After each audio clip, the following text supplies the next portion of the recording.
বাংলাদেশ জাতীয়তাবাদী সামাজিক সাংস্কৃতিক সংস্থা চাষাস দৌলতদিয়া ইউনিয়ন শাখা ও গলন্দ উপজেলা শাখার পক্ষ থেকে আমাদের অনেক নেতাকর্মীর আগমন এবং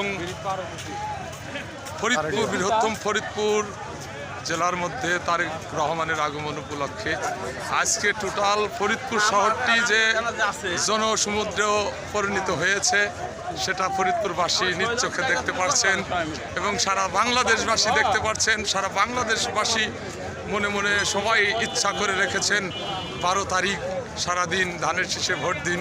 12 তারিখে আমাদের এই দেশনায়ক তারেন্দ্রের অহংকার তারেক রহমান প্রধানমন্ত্রী দায়িত্ব পাবে, তারপর সারা বাংলাদেশকে সুন্দর এবং সচ্ছলভাবে তিনি নেতৃত্ব দিয়ে শক্ত নেতৃত্ব গড়ে তুলবেন এবং সারা বাংলাদেশের মানুষ শান্তিতে থাকতে পারবে। ধন্যবাদ সবাইকে।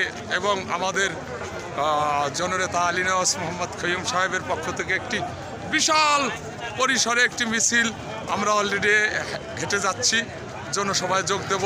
তারেক রহমানের জনসভাকে সাফল্যমণ্ডিত করার জন্য সর্বোচ্চ চেষ্টা আমাদের বাংলাদেশ জাতীয়তাবাদী দল বিএনপি গলন্দ উপজেলা শাখা অঙ্গ সংগঠন এবং সহযোগী সংগঠনের সকল নেতৃবৃন্দকে সঙ্গে নিয়ে এখানে এসেছে তারেক জিয়ার জনসভা সাফল্য এবং সুন্দর করার জন্য। ধানের শীষে ভোট চেয়ে পরিশেষে ধানের শীষে ভোট চেয়ে 12 তারিখ সারাদিন ধানের শীষে ভোট দিন, খৈয়ুম ভাইয়ের সালাম নিন, ধানের শীষে ভোট দিন, তারেক রহমানের সালাম নিন, ধানের শীষে ভোট দিন, জাইমা রহমানের সালাম নিন, ধানের শীষে ভোট দিন, ডক্টর জুবায়েদা রহমানের সালাম নিন, ধানের শীষে ভোট দিন, চাষাসের সালাম নিন, ধানের শীষে ভোট দিন।